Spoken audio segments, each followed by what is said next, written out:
Hey folks, fWhip here, and welcome to the bonus content and comment of the day video series behind my hardcore world. This is something I've been wanting to do for a while, to interact more with the community, but it just doesn't honestly work out too well with the current YouTube meta, unfortunately. So in order to give these comments the time they deserve for a full answer, I want to do this as a separate second channel. Oh, hi villager. How you doing, buddy? I'm going to do this as a separate second channel video with each main video that I upload. So leave a like if you're excited, and please subscribe to fWhip too. With our brand new comment of the day book here, first comment is coming in from Sacred Rainbow 6288. I'm imagining this world just full of different villager types. You should definitely have a villager breeder in each biome for different variants of villagers, especially with the new update. That is definitely my main goal in this series, as well as, to be honest, my favorite way to play Minecraft. As you all know, my kind of tagline is building an interconnected world of cities, villages, towns, and blah, blah, blah, blah, blah. Probably need to work on shortening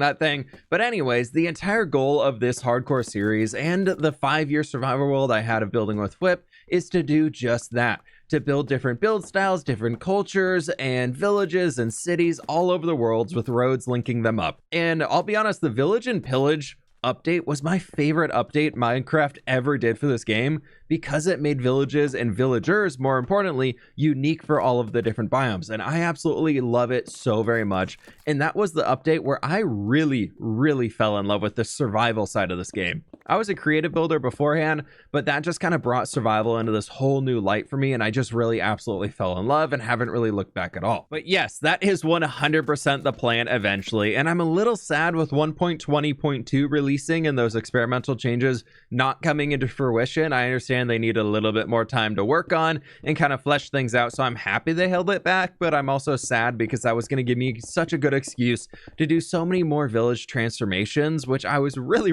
looking forward to. As we just built up this desert village, I was really looking into jumping into the jungle nearby, but I might wait a little bit longer on that and work on some other projects before that comes here soon. But yeah, eventually the goal is to get villagers of every single villager variant inside of this world, and having them with full villager trading halls based off their unique trades whenever that stuff gets added in, so we can have reasons to go and explore the world, go and revisit those places, because we're building so many things, and having villagers being a reason to travel to different locations and go there to get unique things, I think is very cool for a solo survival player, as I kind of live in the entire world. I don't just live in my base, so being able to travel around and do all those things for me is so rewarding. It does take a little bit of extra time, and I understand just having one massive villager trading hall in one location and just getting everything you possibly need there. But ultimately, how I enjoy Minecraft the most is existing in the world and traveling around and adding those few extra minutes here and there just for the travel time, for the sake of seeing the builds I made before. Because if I build something and I never go back to see it, I kind of forget about it, and I just kind of forget that it exists, and I get a little sad and feeling like I haven't done too many things in the world. So having reasons to go back and revisit everything I made, to me, is one of the most rewarding parts of this game. And then add that into all of the villager things and everything like that, being able to build them and have reasons to go there purely for the different villager types.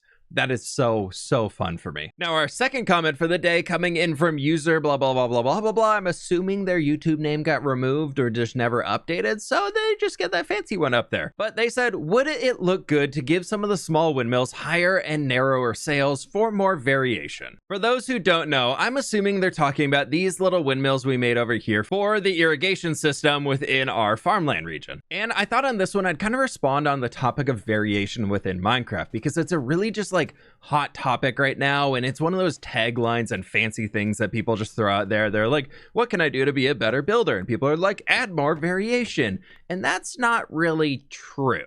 I do try to add variation in my buildings a lot, but with some of the more mechanical elements, I find that the builds look better when they're consistent, especially when we're working at such a large scale of building an entire region. Having a theme and showing the people living in the region found one design that works well, so they recreated it, helps add a little bit more lore and story behind it. Tying all the elements together is really difficult to do, especially when we're working with blocks and not words. So adding similarities between builds or even copied smaller elements of builds can help help create a lot of cohesion to bring everything together. And I think, as I mentioned, the Minecraft building community is really attached to the buzzword of variation. And it's almost to a fault. It's like one of those buzzwords marketing people throw out and just try and get people listening because they've heard other people say it, and it's just the popular word to market your product right now. We all can think of a few examples, I'm sure. I'm not saying to copy your builds all over the place and everything that you're doing, but variation for the sake of variation is not always good. If we were to add some variation to these small windmills, for example, I think it would just make it look a lot more choppy in the region, as I really want them to be kind of a background element supporting the farmland region, but they're not the main attraction point of the farmland. So the more that we make them look different, the more they're going to pop out to the eye, where I kind of want them to be falling back into the shadow, as it's not really big like glamour region outside of, hey, this is a really lush green riverbank along this crazy lush river that were created in the middle of the driest desert you could possibly think of, where there's just sand everywhere. So I guess out of that, the biggest building tip I can provide right now off of that one is kind of what I was saying about variation can be good, and you can add that in. I think variation when it comes into texturing builds that look similar, like when I built those two larger windmills, I made sure to change how the variation of the texturing works and just kind of how I was adding noise to the side with the sandstone sand, little bone block in there, little smooth sandstone, and all that stuff. I made sure to change that up so they didn't look exactly the same. But when you're thinking about it from a stylistic point, they kind of came into this region, they're like, this is the way the windmill is going to be able to function in here. And the village probably has one person, maybe two, that know how to build them as more of the mechanic behind everything, as typically villages had one person or just a few doing each major fancier profession. Like there's typically only one or two blacksmiths in villages, at least in the way that I kind of understand them. So you would think that that one person would be in charge of whatever build projects they're doing to help see all the infrastructure go up and kind of be built around and everything and maintaining all those. And it makes it easier to maintain the structures if they look similar. So if you're trying to build a story out for a region, instead of kind of the original Minecraft style, I'm just going to slap this build here. Yeah, right next to it, we'll slap this thing. Looks totally different. And more so I'm talking about in build styles there, but that can also come in terms of if your build style is really tight and everything is cohesive there and looks good, but then you're like, it just feels off. Maybe it's because you've been a little too attached to that variation buzzword in the Minecraft community right now, where everything just kind of looks different for the sake of being different, and then that makes all the builds really stand out from each other, whereas you want to have a few elements flow together. In building, I always say that there's kind of 3 or 4 main things. Off the top of my head, I'm thinking shape, we have scale, we have color, in this case texturing, and then we have number 4, I guess, is the details that you can add on top. As long as 3 of the 4 are, I'd say 2 of the 4 are similar. So as long as your scale is the similar off your builds, you can change up the shape and you can change up the texturing, and then make sure the details are pretty similar along there as well. So it still kind of fits in with like the extra added bits, like the hanging signs we were doing in the village. Or if the shape and the texturing you're using is the same, and probably also the detailing, then you can mess with the scale a little bit more and make a build that's a little bit larger than everything else, and it won't feel just so wow out of place. So kind of focus on bringing a few of those details in together and then start breaking the rules and bending them and seeing what you can do on top of it. But that's going to be the number one way of like becoming a better builder moving forwards.